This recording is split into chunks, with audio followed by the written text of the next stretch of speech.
শেষ পর্যন্ত সে ভারতই কিন্তু এই স্বৈরাচারকে নিয়ে জায়গা দিয়ে রেখেছে। এই ভারতই এখনো পর্যন্ত তাদের জায়গা থেকে দেখেন। 2 দিন আগে ভারতীয় পররাষ্ট্রমন্ত্রী বলে যে আমাদের খুব কি বলে কি দৃষ্টি, সূক্ষ্ম দৃষ্টি না কি যেন এক দৃষ্টি রাখছেন তিনি।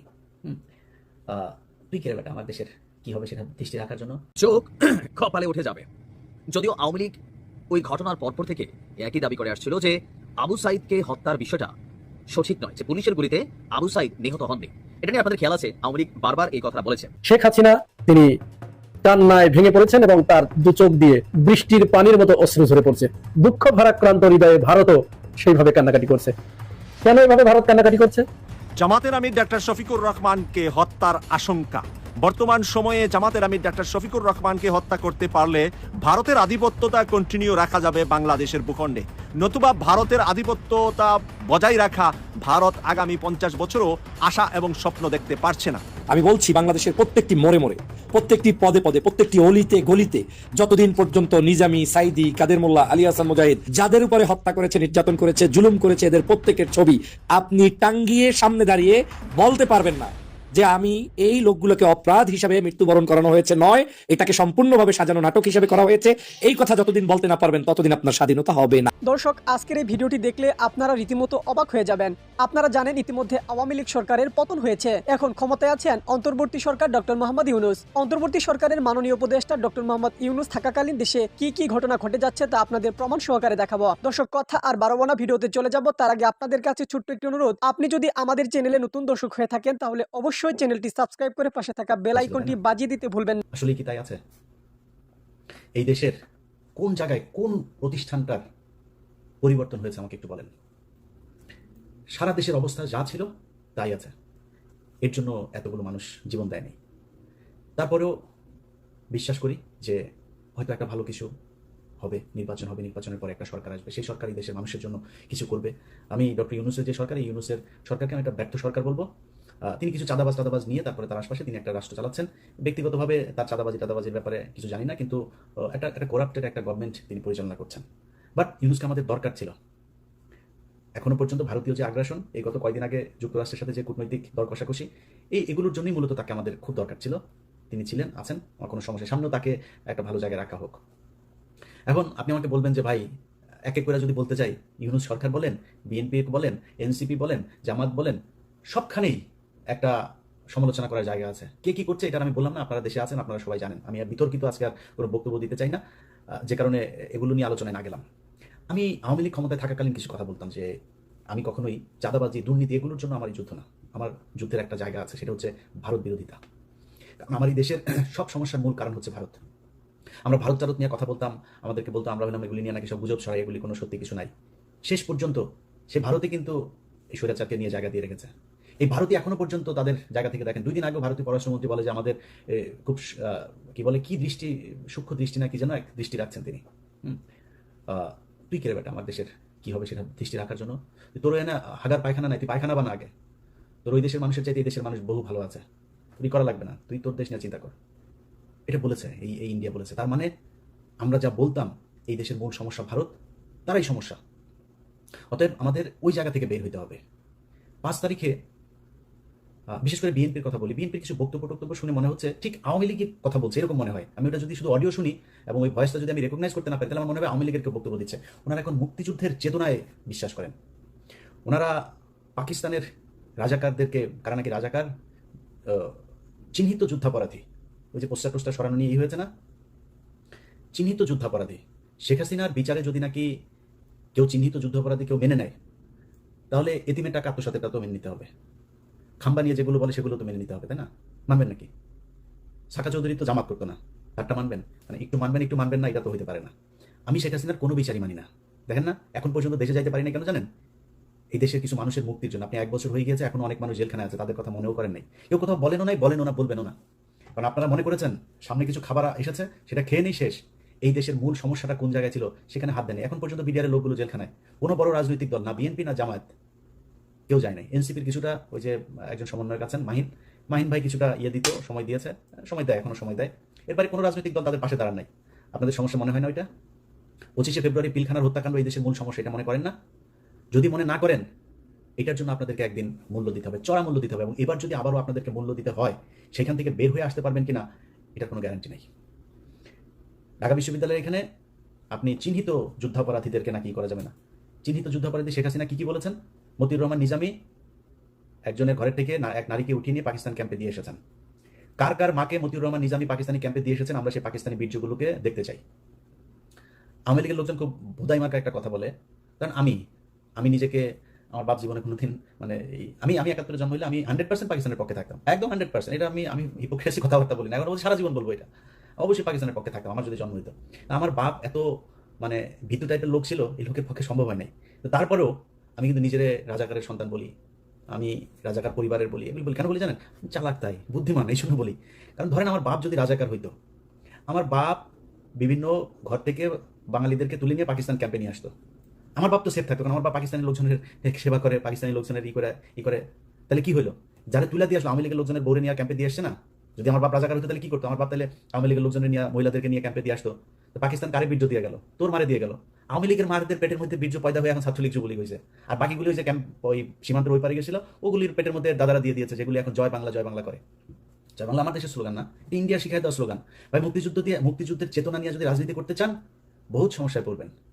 আমি ভাই বাংলাদেশ 1971 সালে স্বাধীন হয়েছিল এটা মানি না। কারণ আপনি আমার যা মনে চাই তাই বলতে পারেন, কারণ ওইটা ভারত আর পাকিস্তানের যুদ্ধ ছিল, সেটা ভারত এখনো বলে, এবং বাংলাদেশের পক্ষ থেকে ওইটার ব্যাপারে কোনো ধরনের কোনো প্রতিবাদ এখন পর্যন্ত করা হয়নি। এইবার প্রথম এই সরকার আসার পরে করেছে, ওইটা আমি এনাফ মনে করি না।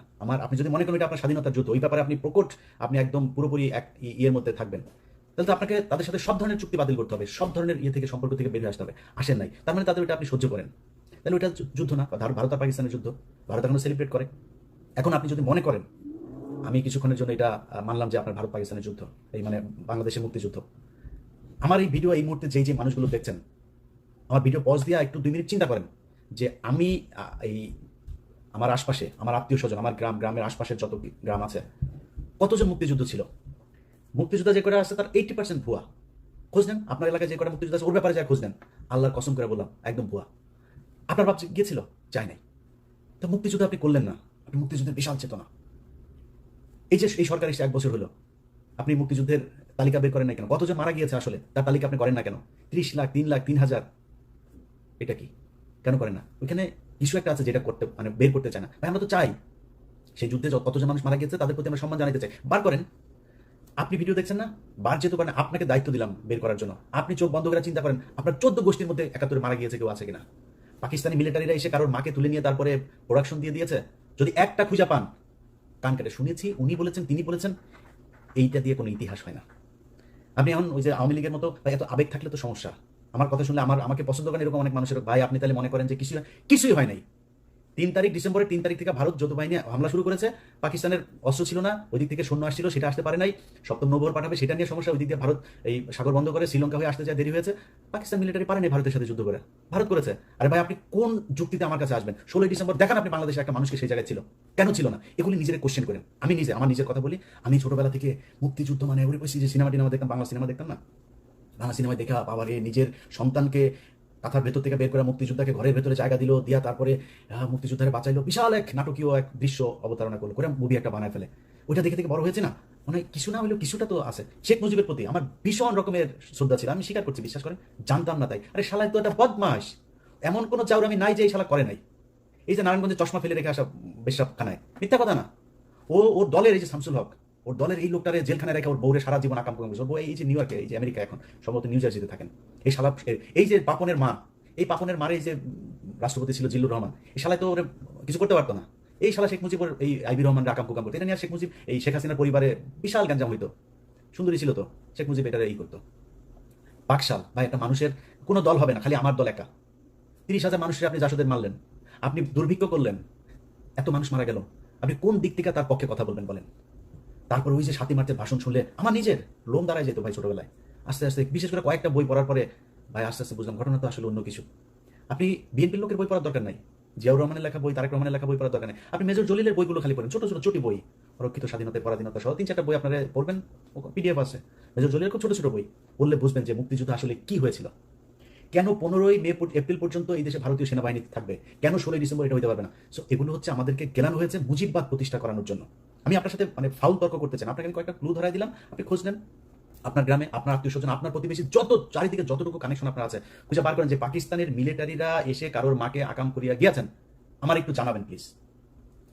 কারোর বাড়িতে এসে পাকিস্তানের বাংলাদেশের মুসলমানকে এসে তারপরে মেরেছে, হ্যাঁ অনেক হিন্দু মেরেছে, এটা সত্যি কথা। কারণ যুদ্ধটা তো ভারত পাকিস্তান, পাকিস্তানি বাহিনী জানতো, পাকিস্তানি সরকার জানতো যে আগরতলা থেকে শেখ মুজিব কি গ্যাঞ্জাম করে এসছে, কি ষড়যন্ত্র করে এসছে, সেই কারণে তাকে ক্ষমতায় বসতে দেওয়া হয় নাই। জেলে দিলে তো এই তো ইন্ডিয়ার কাছে বিক্রি করে দেবে দেশ, এজন্য করা হয়নি। কিন্তু আমরা যদি স্বাধীনতার কথা বলেন, আলটিমেটলি পাকিস্তানের রাজনীতিবিদরা যে পরিমাণে করাপ্টেড, আমাদের মতোই এই দেশ এমনি টিকতো না।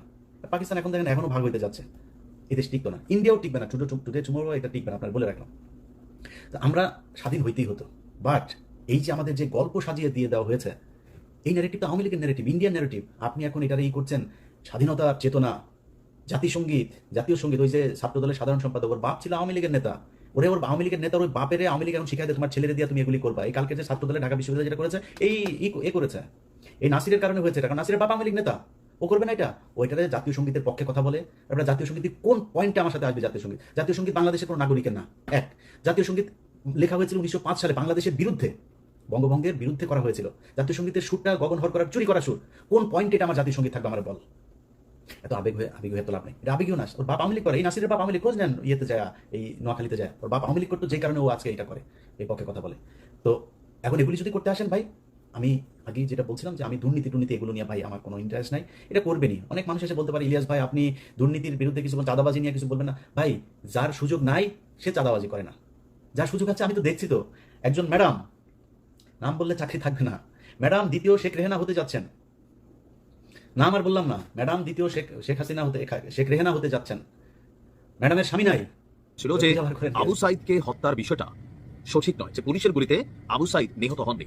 এটা নিয়ে আপনাদের খেয়াল আছে, আওয়ামী লীগ বারবার এই কথা বলেছে, কারণ তাদের বক্তব্য পুলিশের গুলিতে স্পটে আবু সাইদের মৃত্যু হয়নি, ওইখান থেকে নেওয়ার পথে ভিন্নভাবে তার মৃত্যু হয়েছে। তাহলে আমরা যে দৃশ্যটা দেখলাম সেটা আসলে কি? আর আজকে প্রায় 1 বছর পর, আবু সাইদের মৃত্যুর 1 বছর 1 মাস কাছাকাছি সময়টা, আজকে যে তথ্য রাষ্ট্র কর্তৃক নিযুক্ত শেখ হাসিনা এবং আসাদুজ্জামান খান কামালের পক্ষে রাষ্ট্র যে আইনজীবী নিয়োগ দিয়েছে মোহাম্মদ আমির হোসেন, তিনি যে বক্তব্য দিয়েছেন, এই বক্তব্য পুরো সিস্টেমে আরেকটা ধাক্কা দিতে যাচ্ছে। বলা হচ্ছে যে আবু সাইদকে হত্যার যে ভিডিও ফুটেজ, সেটা আসলে আর্টিফিশিয়াল ইন্টেলিজেন্স, মানে সংক্ষেপে এআই যে প্রযুক্তি আছে, সেই প্রযুক্তি দিয়ে বানানো একটি ভিডিও। আমরা এই প্রথমবারের মতন নিজেও এমন কথা শুনি না, একটা ধাক্কা খাইলাম। এতদিন আমরা শুনছি আওয়ামী লীগের দাবি ছিল আবু সাইদ ওইখানে মরে নাই, ওইখান থেকে তাকে হাসপাতালে নেওয়ার পথে কে বা কাহারা বা যারা সরকার বিরোধী আন্দোলনে লিপ্ত ছিল তারা মাইরা ফেলছে আন্দোলনের গতিপথটাকে বদলাই দেওয়ার জন্য। এটা ছিল আওয়ামী লীগের তৎকালীন দাবি। বাট আজকে আমাদের যিনি আইনজীবী আছেন মোহাম্মদ আমির হোসেন, তিনি যে দাবি করছেন, এই দাবি তো ভাই পুরা, মানে আমরা এতদিন দেখলাম কি, শুনলাম কি, আর ঘটনার দিন শেষে সামনে আনলো কি? এখন উনি কোন দাবিতে এই কথা বললেন, বা ওনার কাছে কোন, এটা যে প্রযুক্তি দিয়ে তৈরি একটা ভিডিও, সেটার সপক্ষে তিনি আসলে কি যুক্তিতর্ক অথবা প্রমাণ উপস্থাপন করলেন, সেটাও আসলে গণমাধ্যমে আসে নাই। আপনারা সকলে জানেন, জুলাই আগস্ট আন্দোলনে সংগঠিত মানবতাবিরোধী অপরাধের বিষয়গুলো নিয়ে আপনার এই মুহূর্তে শেখ হাসিনা সহ 3 জনের বিরুদ্ধে একটা সাক্ষ্য গ্রহণ চলছে, আর আজকে 3য় দিন ছিল সেই সাক্ষ্য গ্রহণের। তো এই 3য় দিনে আপনার গেল 6 আগস্ট আন্তর্জাতিক অপরাধ ট্রাইব্যুনাল 1-এর বেলা 11টার পর থেকে বিকেল 3:30টা পর্যন্ত সাক্ষ্য গ্রহণ চলেছিল। মাঝখানে কিছুক্ষণ বিরতি দেওয়া হয়েছিল। প্রত্যক্ষদর্শী হিসাবে নিজেদের জবানবন্দি তুলে ধরেছিলেন 2 জন সাক্ষী, এর মধ্যে একজন বেগম রোকেয়া বিশ্ববিদ্যালয়ের শিক্ষার্থী রিনা মুর্মু, আরেকজন এনটিভির রংপুর করেসপন্ডেন্ট একেএম মনিরুল হক। জবানবন্দিতে গত বছরের 16 জুলাই আবু সাইদ হত্যাকাণ্ডের আগের এবং পরের ঘটনা বর্ণনা করেন তারা। তাদের সাক্ষ্য গ্রহণ শেষে তাদেরকে জেরা করেন শেখ হাসিনা এবং আসাদুজ্জামান খান কামাল, তৎকালীন স্বরাষ্ট্রমন্ত্রী, তার পক্ষে রাষ্ট্র কর্তৃক নিযুক্ত আইনজীবী মোহাম্মদ আমির হোসেন। সাংবাদিক মাইনুল হককে জেরার সময় আমির হোসেন বলেন, আবু সাইদ হত্যার ভিডিও ফুটেজটি এআই অথবা কৃত্রিম বুদ্ধিমত্তা দিয়ে বানানো হয়েছে। জবাবে এটা এআই না, অরিজিনাল বলে জানান সাক্ষী। এই মামলায় এখন পর্যন্ত সাক্ষ্য দিয়েছেন 5 জন। এখন আমরা এই রাষ্ট্র কর্তৃক যে আইনজীবী আমির হোসেন, আমি তার বক্তব্য শুনে আসলে সবারই একটা মাথা খারাপের মতো অবস্থা হয়ে গেছে। এখন এটা তিনি যে বলছেন, অবশ্যই কোনো একটা এভিডেন্স অথবা কোনো একটা তথ্য উপাত্ত প্রমাণের ভিত্তিতে তিনি এসে বলছেন। এত বড় একটা ঘটনার মামলার আইনজীবী তিনি, বা যারা চলতেছে সেখানে এই ধরনের একটা বিষয়কে সামনে আনা, আসলে এটা কি হাস্যকর নাকি কি আসলে বলবো? আওয়ামী লীগ ক্ষমতায় থাকাকালীন পরেও বিভিন্ন সময় বলছে আবু সাইদ পুলিশের গুলিতে মারা যায়নি। আওয়ামী লীগের দাবি ছিল পুলিশের গুলি রাবার বুলেট। দর্শক, সম্পূর্ণ ভিডিওটি দেখলেন, আশা করি বিষয়টি বুঝতে পেরেছেন। এই নিয়ে আপনার গুরুত্বপূর্ণ মন্তব্যটি অবশ্যই কমেন্ট বক্সে জানিয়ে দিবেন। ধন্যবাদ।